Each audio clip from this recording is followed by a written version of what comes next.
Vivendo in una società come questa, dove siamo sempre impegnati, siamo costantemente bombardati di informazioni e avendo una mente che non è stata concepita per questo, che non può processare così tanto, ci ritroviamo sempre confusi e stressati. La meditazione ci dà una mano a passare del tempo con noi stessi, a distaccarci dalle attività giornaliere che ci risucchiano energia e a focalizzarci su quello che ogni tanto perdiamo di vista, ovvero il nostro benessere interiore.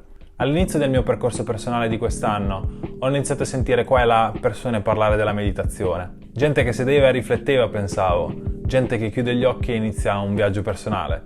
Così mi sono detto, figo, lo voglio provare anche io. Non sapevo ancora quali benefici mi avrebbe portato esattamente, ma sapevo che comunque era qualcosa che mi poteva fare bene. Per qualche giorno stavo cercando la motivazione per poter iniziare e quando poi mi è stata regalata l'app Balance non ho avuto più scuse. Iniziai a meditare per terra, proprio qui dove sono ora, però poi mi sono trasferito sul divano perché la schiena mi faceva male. Come tempistica ho iniziato con 10 minuti al giorno e seguendo i piani che l'app fornisce mano a mano andando avanti, ho iniziato a realizzare che effettivamente mi sentivo meglio dopo averlo fatto e così è nato un interesse verso questa pratica.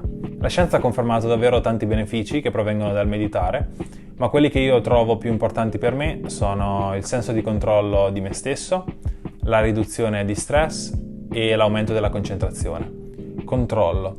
Magari non mi crederete, però è assurdo come mentre e dopo aver meditato, anche solo per qualche minuto, ci si ritrova più in pace con se stessi. È come se le distrazioni che ogni giorno ci tentano perdono di interesse per noi per un po' e ci focalizziamo su quello che è il nostro benessere. Questo senso di controllo che ci ritroviamo su noi stessi e quindi anche questo senso di calma è strettamente collegato al senso di felicità, secondo me. Infatti quando ho la mente più pulita e sento che sono nel mio corpo, mi sento anche più felice.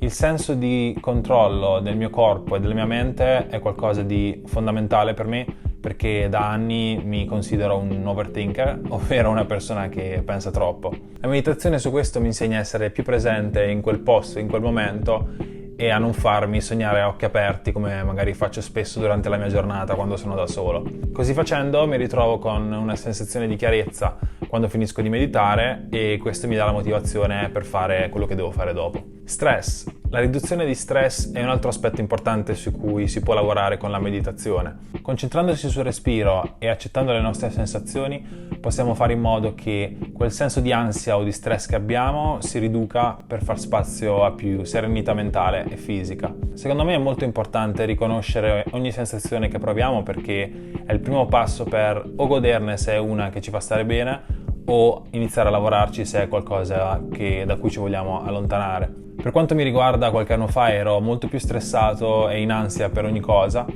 e credo che la motivazione mi aiuti a combattere tutto ciò facendo un lavoro di introspezione e accettazione personale. In correlazione a questo aspetto è stato provato anche che con la meditazione ci si sente più rilassati e questo può essere di grande aiuto per tutte le persone che non riescono mai a rilassarsi, sia fisicamente che mentalmente, perché passano da un'attività all'altra. Più concentrazione. Un altro aspetto che ritengo fondamentale per me è l'aumento della concentrazione. Fin da piccolo, quando cerco di fare qualcosa che richiede attenzione, mi ritrovo sempre a lottare con un certo deficit di attenzione. Se poi ci mettiamo anche i social media e le continue distrazioni che ne scaturiscono, allora addio. Quando provo a concentrarmi per scrivere uno script di un nuovo video, ad esempio, mi ritrovo a perdere un sacco di tempo con il mio telefono o a sognare a occhi aperti e su tutto questo mi rallenta un sacco nell'attività che sto facendo.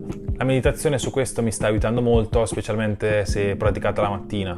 È incredibile come solo dedicando anche 10 minuti la meditazione mi aiuti a ripulire la mente e a concentrarmi su quello che devo fare, lasciando meno spazio alle distrazioni. Per me è una sorta di decluttering mentale, come dicevo nel video che ho dedicato e che trovate sul mio canale.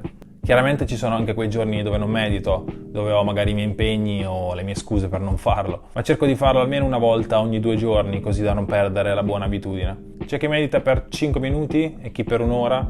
Se siete all'inizio vi consiglio di farlo anche per 1 minuto solo, tanto tutti hanno 1 minuto ed è comunque meglio di non farlo. Anche se ritengo che sia meglio farlo per almeno 10 minuti, visto che in 1 minuto non si riesce a ripulire la mente e che per quello spesso non bastano neanche 10 minuti. Però non è un problema, è comunque almeno un inizio. L'app che uso io, come accennavo prima, si chiama Balance e che è al momento disponibile solo per iPhone, ma in realtà ogni app di meditazione va più che bene.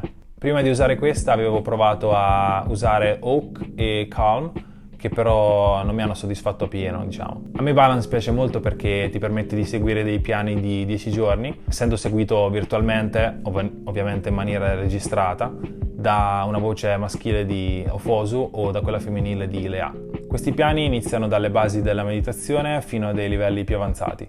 Oltre a questi ci sono anche dei piani singoli che si possono scegliere per una sessione unica mirata al rilassamento magari piuttosto che alla produttività. Questo non è un video sponsorizzato da Balance, però ci tenevo lo stesso a consigliarvela. Se invece cercate un libro per introdurvi alla meditazione, vi posso consigliare quello che ho usato io all'inizio e che mi è stato molto utile per iniziare con la pratica e che anche oggi ogni tanto mi vado a risfogliare. Il nome è Wherever You Go, There You Are di Jon Kabat-Zinn, che io ho in inglese ma che in realtà potete trovare anche molto semplicemente su Amazon Italia con il nome Dovunque tu vada ci sei già. E questo è tutto per questo video, io spero che in qualche modo vi sia stato utile magari per avere qualche informazione in più sulla meditazione. Fatemi sapere se è qualcosa che avete provato in passato o se al momento meditate o pensate di farlo un domani. Come sempre vi invito a iscrivervi qui al canale su YouTube per altri video su crescita personale, mentre per altri contenuti e ispirazioni potete trovarmi anche su Instagram a Franco Conte, mentre noi ci vediamo in un prossimo video.